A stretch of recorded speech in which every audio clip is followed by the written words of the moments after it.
राधे राधे। जय श्री कृष्णा। जय हो विष्णु भगवान की जय। जय हो माता लक्ष्मी की जय। जय हो कृष्ण भगवान की जय। जय हो राधिका रानी की जय। आप सभी ने मेरे पूर्व में सुनाए हुए सभी महात्म्य और कथा कहानियों को बहुत सराहा। इसके लिए मैं आपकी शुक्रगुजार हूँ और आपको सच्चे दिल से धन्यवाद देना चाहती हूँ। आइए आज हम माघ मास का 9वां अध्याय और 9वें दिन की पुण्यफल देने वाली कथा को सुनेंगे। सबसे पहले हम 9वां अध्याय सुनेंगे। यमदूत विकुंडल से आगे बोला कि हे वेश्य, दोपहर काल में आया हुआ अतिथि, चाहे वह मूर्ख, पंडित, वेद पाठी या पापी कोई भी क्यों न हो, वह ब्रह्म के समान होता है। रास्ते से थके हुए ब्राह्मण अथवा भूखे प्यासे अपरिचित बटोही का जो अन्न जल के दान से उसे तृप्त करता है, वह गृहस्थ बहुत समय तक ब्रह्मलोक में आनंद सुख भोगता है।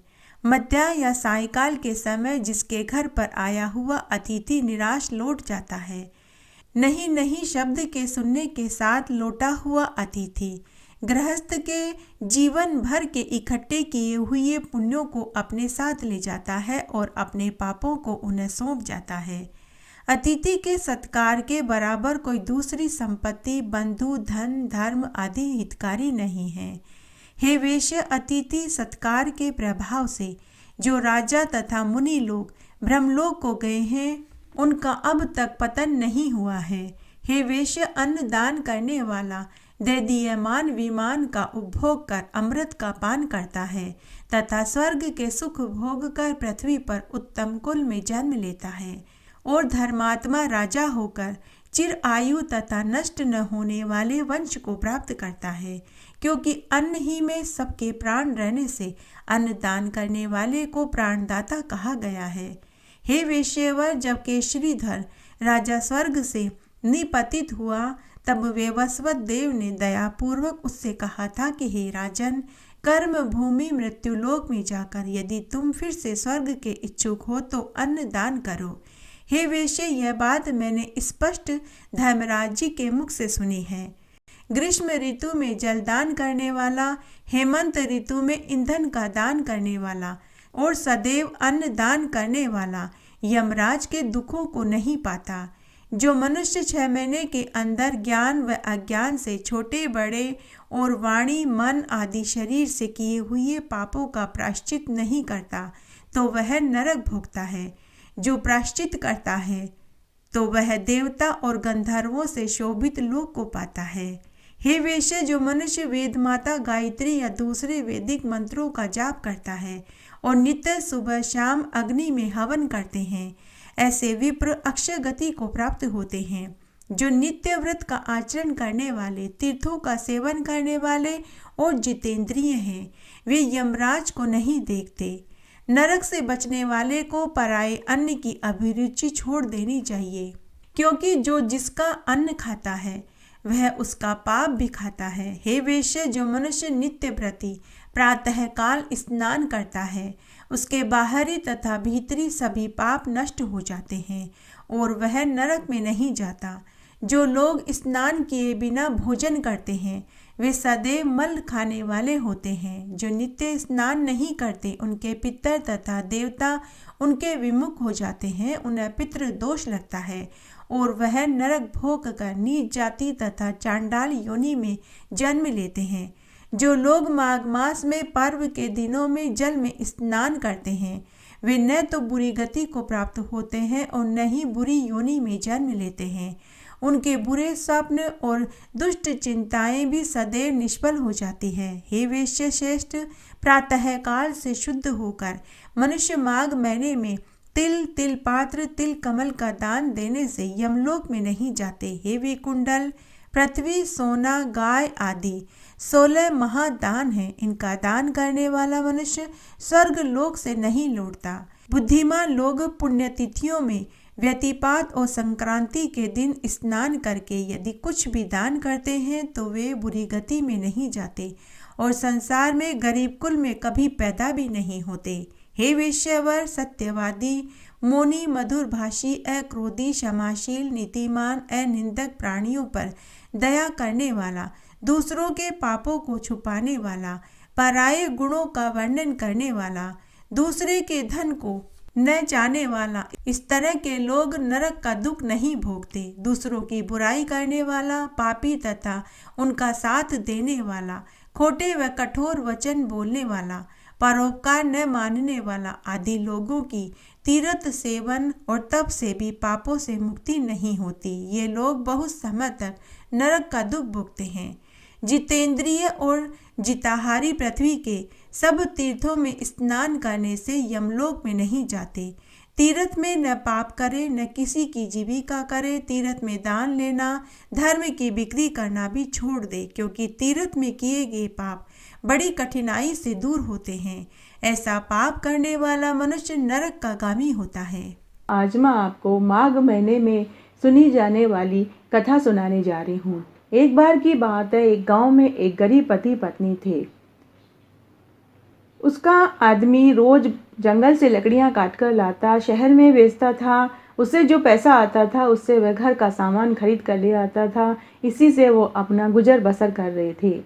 एक बार की बात है, जब माघ का महीना आया, गांव की महिलाएं माघ स्नान करने लगी, तो वो भी उन सबको देखकर माघ स्नान करने लगी। जब उसका पति रोज गांव से जंगल से लकड़ी लेकर आता, तो उसमें से वो रोज एक लकड़ी निकाल कर अलग रख लेती थी। वो रोजाना स्नान करने लगी, पीपल सींचने लगी, सूर्य भगवान को जल देने लगी और रोज तुलसी जी के पौधे में सुबह शाम दीपक करने लगी। ऐसा करते करते पूरा महीना खत्म हो गया। एक दिन जब उसका पति जंगल में लकड़ी बेचने गया, तो उस औरत ने रोजाना जो एक महीने तक उसने वो लकड़ियां निकाल कर अलग रखी थी, उन लकड़ियों को उसने कहा कि आज आप इन लकड़ियों को बेचने जाओ।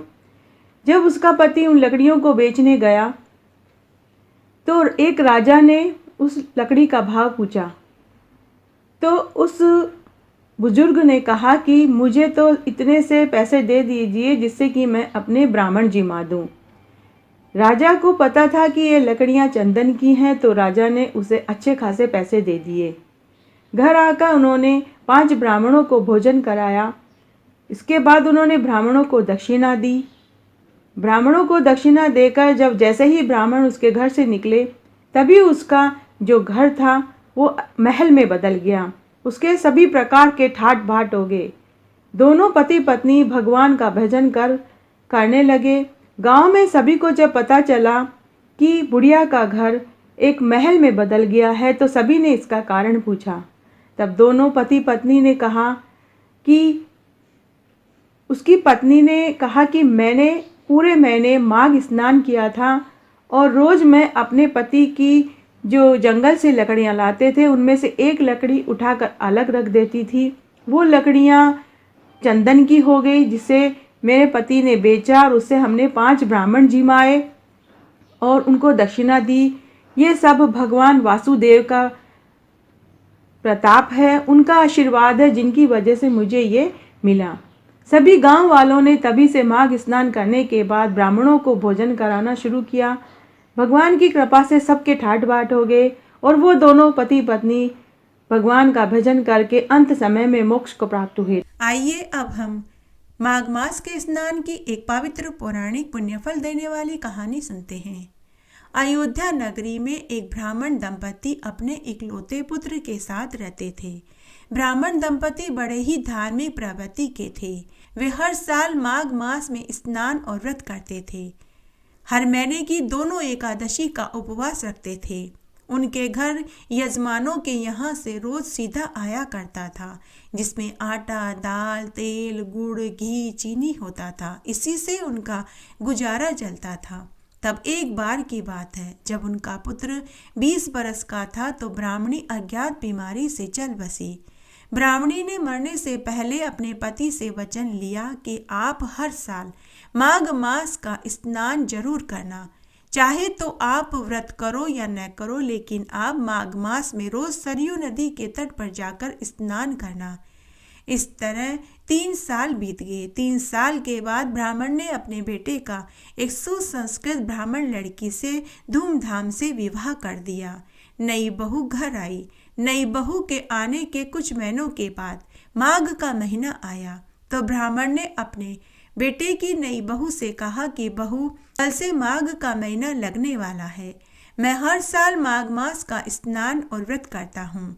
तुम दिन में मुझे 2 बार चाय दे देना, 1 बार फल दे देना और शाम को बिना प्याज लहसुन का खाना बना देना। उसके बाद ब्राह्मण माघ मास का महीना लगने पर माघ मास का स्नान और व्रत करने लगा। 8 दिन ही बीते थे कि बहू बार बार चाय बनाने से तंग आ गई।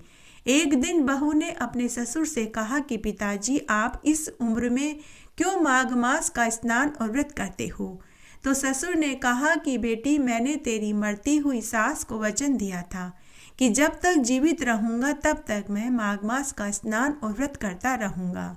तो बहू नाराज होती हुई बोली कि पिताजी, आपने पूरी उम्र माघ मास का स्नान और व्रत किया, आपको इसका क्या फल मिला? मैंने तो इस घर में गरीबी ही देखी है।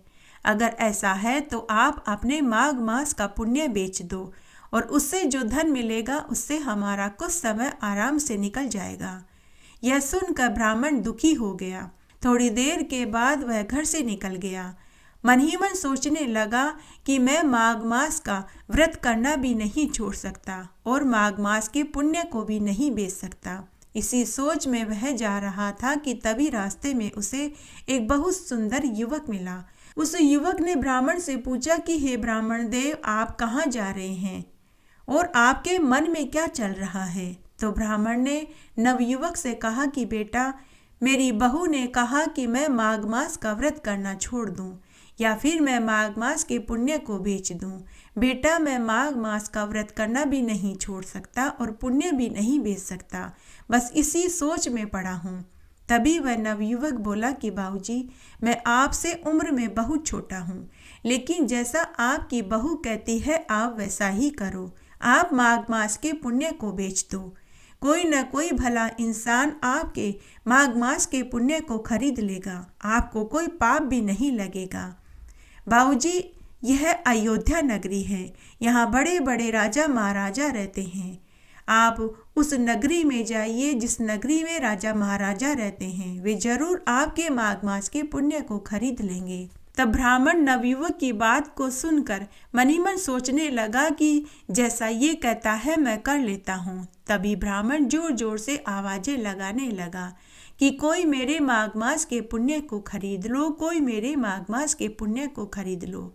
इस तरह आवाज लगाते लगाते ब्राह्मण उस नगरी में पहुंचा जिस नगरी में राजा महाराजाओं की हवेली थी। तभी एक राजा ने अपनी हवेली में ब्राह्मण की आवाज सुनी।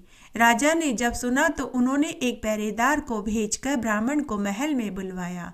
तब ब्राह्मण के आते ही राजा ने ब्राह्मण से पूछा कि हे ब्राह्मण देव, जरूर तुम्हारी कोई मजबूरी होगी, तभी तुम माघ मास के पुण्य को बेचने निकले हो। हे ब्राह्मण देव, मैं तुम्हारे माघ मास के पुण्य को खरीदना चाहता हूँ। बताओ तुम कितनी स्वर्ण मुद्राओं में अपने माघ मास के पुण्य को बेचोगे? तभी ब्राह्मण ने अपनी पोटली में से अपनी मरी हुई पत्नी की चूंदड़ी की साड़ी निकाली और बोला कि हे महाराज, आप इस साड़ी के वजन की स्वर्ण मुद्राएं दे दीजिए। राजा मन ही मन सोचने लगा कि इस साड़ी में वजन ही कितना है, 5-10 स्वर्ण मुद्राएं लगेगी। उसके बाद राजा ने तराजू के एक पलड़े में ब्राह्मण की मरी हुई पत्नी की चूंदड़ी की साड़ी रखी और दूसरे पलड़े में स्वर्ण मुद्राएं रखने लगा। राजा ने अपने राजकोष में से सारी स्वर्ण मुद्राएं रख दी, लेकिन चूंदड़ी की साड़ी वाला पलड़ा टस से मस नहीं हुआ। राजा अपना सारा खजाना पलड़े में रखता गया, लेकिन चूंदड़ी वाला पलड़ा टस से मस नहीं हुआ। तभी यह खबर पूरी नगरी में आग की तरह फैल गई। पूरी नगरी यह दृश्य देखने के लिए उमड़ पड़ी। जब उस ब्राह्मण के बेटे की नई बहू को पता चला तो वह भी महल में भागी भागी आई। उसी नगरी में एक नामी पंडित भी रहता था। जब उसे पता चला तो वह भी राजा के महल में आया और ब्राह्मण के आगे हाथ जोड़कर बोला कि हे ब्राह्मण देव, आप बड़े ही महान हैं। आपके सत के आगे और आपके माघ मास के पुण्य के आगे यह सारा खजाना भी तुच्छ है। तब पंडित ने चुंदरी वाले पलड़े में तुलसी का एक पत्ता रखा। तुलसी का पत्ता रखते ही पलड़ा भारी हो गया। पूरी नगरी ने माघ मास की महिमा को जाना। ब्राह्मण के बेटे की बहू ने भी अपने ससुर के पांव पकड़ लिए और अपनी गलती की क्षमा मांगने लगी। राजा को भी अपनी गलती का एहसास हुआ। राजा ने ब्राह्मण को खूब सारा धन देकर विदा कर दिया। जब ब्राह्मण वापस अपने घर आया तो उसका घर एक सुंदर मकान में बदला हुआ था। घर में अन्न धन के भंडार भरे पड़े थे। राजा ने पूरी नगरी में यह ढिंढोरा पिटवा दिया कि सभी को माघ मास का स्नान और व्रत करना चाहिए। उसके बाद राजा के साथ पूरी नगरी भी माघ मास का स्नान और व्रत करने लगी, जिससे पूरी नगरी में धन सुख समृद्धि हो गई। उसके बाद ब्राह्मण ने भोजन खाया और सो गया। रात्रि में ब्राह्मण ने उसी नवयुवक को स्वप्न में देखा जो उसे रास्ते में मिला था।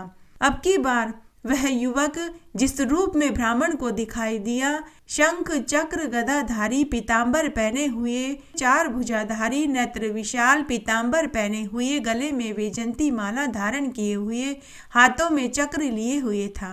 स्वप्न में ही ब्राह्मण के दोनों हाथ जुड़ गए। ब्राह्मण समझ गया कि रास्ते में जो नवयुवक उसे मिला था वह कोई और नहीं स्वयं विष्णु भगवान थे। हे विष्णु भगवान, जैसे आपने ब्राह्मण को माघ मास के स्नान का फल दिया वैसे सबको देना। कहानी कहने वाले को, सुनने वाले को और हुक्कारा भरने वाले को। एक बार एक गांव में 2 पक्की सहेलियां थी। एक जमींदार की बेटी थी तो दूसरी ब्राह्मण की बेटी थी, लेकिन दोनों में गहरी मित्रता थी। वे साथ साथ पढ़ती, साथ साथ ही खेलती। सभी वार त्योहार को दोनों सहेलियां प्रेम भाव से मिलती, साथ साथ होली खेलती, साथ साथ ही गणगौर पूजती। सभी काम दोनों सहेलियां साथ साथ करती थी। उनका पूरा बचपन साथ साथ बीता। युवा अवस्था भी दोनों को साथ साथ ही आई। इसे संयोग ही कहें कि दोनों सहेलियों का विवाह भी एक ही दिन एक ही गांव में हुआ। जमींदार की बेटी अमीर थी तो उसे अमीर घराना मिला। ब्राह्मण की बेटी गरीब थी तो उसका विवाह एक गरीब पुजारी के पुत्र से हुआ। दोनों सहेलियां अपने अपने ससुराल में खुशी से जीवन बिता रही थी। तब एक दिन की बात है। हमेशा की तरह गरीब सहेली अपने पुजारी पति के साथ मंदिर में उनकी मदद कराने गई हुई थी। तब गांव की कुछ औरतें मंदिर में आई और पुजारी जी से पूछने लगी कि पुजारी जी, माघ का महीना लगने वाला है। माघ मास के स्नान और व्रत की क्या विधि है और कैसे उद्यापन करना चाहिए। तब पुजारी ने गांव की स्त्रियों से कहा कि माघ मास में नारायण, तारायण और पारायण व्रत करते हैं। सुबह तारों की छांव में उठकर स्नान करते हैं, ध्रुव तारे के दर्शन करते हैं, विष्णु भगवान के नाम की स्तुति करते हैं और रात्रि में तारों की छांव में एक समय शाकाहारी भोजन करते हैं। सूर्य नारायण भगवान को रोज अर्घ्य देते हैं, तुलसी जी को सींचते हैं और 5 छोटे छोटे पत्थर रखकर उन्हें पंच देवता मानकर के पूजन करते हैं और घी का दीपक जलाते हैं और माघ मास की पूर्णिमा पर 5 ब्राह्मणों को भोजन खिलाते हैं और अपनी सामर्थ्य अनुसार अन्न, वस्त्र और रुपया का दान देते हैं। उसके बाद गांव की सभी स्त्रियां चल गई।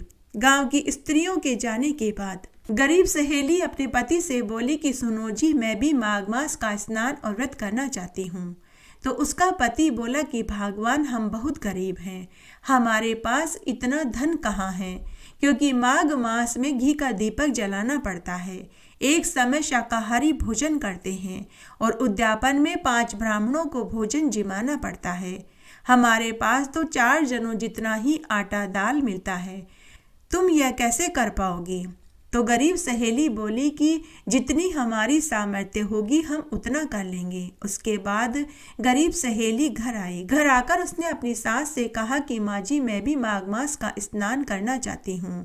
सास ने कहा कि बहू, जो तुम्हारी इच्छा है वो करो, क्योंकि मैं धर्म के मार्ग में आड़े नहीं आऊंगी। अब गरीब सहेली भी माघ मास में स्नान और व्रत करने लगी। रोज सुबह तारों की छांव में उठकर स्नान करने लगी, सूर्य नारायण भगवान को अर्घ्य देने लगी, तुलसी जी को सींचने लगी, पहली रोटी गाय को और आखिरी रोटी कुत्ते को देने लगी और माघ मास की स्नान की कथा कहानियों और महात्म्य को अपनी सास से सुनने लगी। इस तरह समय बीतने लगा। तब एक दिन उसकी अमीर सहेली उससे मिलने उसके घर आई, लेकिन उस समय वह धर्म कर्म के काम कर रही थी, तो वह अपनी सहेली से मिलने नहीं आई। अमीर सहेली बहुत देर तक अपनी गरीब सहेली को देखती रही। गरीब सहेली अपना सारा धर्म कर्म का काम निपटाकर अपनी अमीर सहेली के पास आकर बैठ गई। तब अमीर सहेली अपनी गरीब सहेली से बोली कि मैं इतने दिनों बाद तुमसे मिलने आई हूँ, लेकिन तुम्हारे पास तो मेरे से बात करने का ही समय नहीं है। पता नहीं तुम क्या धर्म कर्म के कार्य करती रहती हो। गरीब सहेली ने हंस कर टाल दिया, उसने कुछ नहीं कहा। इस तरह समय बीतने लगा। कुछ समय बाद फिर से अमीर सहेली गरीब सहेली के घर आई। उस दिन भी उसका एकादशी का उपवास था। उस समय भी वह धर्म कर्म के कार्य कर रही थी, सास से कथा कहानी सुन रही थी, तो वह अपनी सहेली से मिलने उसके पास नहीं आई। अमीर सहेली फिर से अपनी गरीब सहेली को देखती रही। जब उसने अपना काम निपटा लिया तब वह अपनी सहेली के पास आकर बैठ गई। तब फिर से अमीर सहेली ताना देती हुई गरीब सहेली से बोली कि अरे क्या तू बुड्ढों की तरह धर्म कर्म व्रत उपवास करती रहती है? अभी कोई तेरी उम्र थोड़ी ही है जो तू इतने धर्म कर्म के कार्य करती है। गरीब सहेली ने फिर से हंस कर टाल दिया। इस तरह समय बीतने लगा। 3 साल तक माघ मास का स्नान और व्रत करने के बाद गरीब सहेली ने व्रत का उद्यापन कर दिया। इस तरह गरीब सहेली सभी तरह के व्रत उपवास करती रही। समय बीता। कुछ समय के बाद दोनों सहेलियों को 2 पुत्र हुए। उनका विवाह हुआ। एक दिन गरीब सहेली की सास का भी देवलोक गमन हो गया। गरीब सहेली ने अपनी सास के 12 दिन धूमधाम से किए। नाते रिश्तेदारों को खूब देन लेन किया और श्राद्धों में पितरों के निमित्त भी उसने खूब धर्म कर्म किए। चील कौओं को खीर पूरी और पुए खिलाए। ब्राह्मणों को खूब दान पुण्य किया। गरीबों को अन्न वस्त्र रुपया का दान करती रही। गरीब लड़कियों का उसने कन्यादान किया। अपने जीवन काल में तुलसी विवाह करवाया। सुखपूर्वक वह जीवन जीती रही। इस तरह दोनों सहेलियां एक दिन वृद्धावस्था को प्राप्त हो गई। फिर इसे दुर्भाग्य कहें या संयोग कहें, दोनों पक्की सहेलियों की मृत्यु भी एक ही दिन हो गई। गरीब सहेली को लेने के लिए देव विमान आया। वह देव विमान में बैठकर स्वर्ग में पहुंच गई।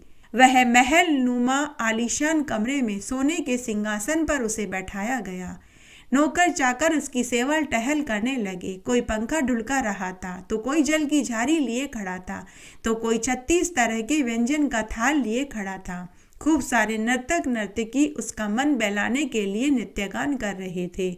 उधर अमीर सहेली को यमदूत मुकद्दरों से मारते हुए ले जा रहे थे। यम मार्ग की पीड़ा उसे सहन नहीं हो रही थी। यम मार्ग में कांटे ही कांटे बिछे हुए थे जो अमीर सहेली को चुभ रहे थे। यम मार्ग में बहुत अंधेरा था। सीलन भरी सुकड़ी सुकड़ी गलियां थी जिनमें बदबू आ रही थी। तभी अमीर सहेली यमदूतों से बोली कि अरे भाई, मुझे पहनने के लिए चप्पल जूते तो दे दो। देखो मुझे पैरों में कांटे चुभ रहे हैं, और कुछ नहीं तो लालटेन या दिया ही जला दो। देखो कितनी बदबूदार गलियां हैं। तब यमदूत हंसते हुए बोले कि अरे बुढ़िया माई, अगर तूने अपने जीवन काल में कभी किसी गरीब ब्राह्मण को जूते चप्पल छाता छड़ी वस्त्र दान में दिया होता तो आज तुझे भी यहाँ मिलता, लेकिन तूने कभी किसी को कोई दान नहीं किया। जो दान तू पृथ्वी पर करती वे तुझे यहाँ भी मिलते। अरे बुढ़िया, तूने कभी भगवान के सामने घी का दीपक नहीं जलाया, फिर तुझे यम मार्ग में रोशनी कैसे मिलेगी? अरे बुढ़िया, जो कर्म तूने पृथ्वी पर करे उसी का तो फल तुझे यहाँ मिलेगा। इसके बाद अमीर बुढ़िया को भूख प्यास सताने लगी। उसने यमदूतों से खाना और पानी मांगा। फिर से यमदूतों ने कहा कि अरे बुढ़िया माई, तूने कभी किसी प्यासे को पानी पिलाया था? कभी किसी गरीब भूखे को भोजन खिलाया था? अगर तू मृत्युलोक में प्यासे को पानी भूखे को भोजन खिलाती तो आज तुझे भी यहाँ पानी और भोजन मिलता। अब अमीर सहेली मन ही मन सोचने लगी कि मैं कितनी स्वार्थी थी। मेरे पास धन की कोई कमी नहीं थी, लेकिन फिर भी मैंने अपने हाथ से कोई दान धर्म नहीं किया, कोई व्रत उपवास नहीं किया। तब यमदूत अमीर सहेली से बोले कि अरे बुढ़िया माई, अगर तूने अपने जीवन काल में 3 साल लगातार माघ मास का स्नान किया होता, व्रत किया होता, तो तुझे आज यहाँ स्वर्ग का सुख मिलता। इस तरह गरीब सहेली को मरने के बाद स्वर्ग का सुख और अमीर सहेली को नरक के दुख देखने पड़े। इसलिए प्रत्येक मनुष्य को अपने जीवन काल में माघ मास का स्नान और व्रत जरूर करना चाहिए। घटती हो तो पुरी हो तो परवान चढ़े, भूले बिसरे नाम तेरे भंडार में भरे। इस तरह आज हमने माघ मास का 9वां अध्याय और साथ ही 2 पौराणिक व्रत कथाएं सुनी। आशा करती हूँ यह आपको जरूर पसंद आएगी और आपको इन कहानियों और महात्म्य को सुनने का संपूर्ण फल प्राप्त होगा। मेरे साथ बने रहने के लिए आपका धन्यवाद। आगे आने वाली कथा कहानी के लिए भी आप इसी तरह मेरे साथ बने रहें। धन्यवाद।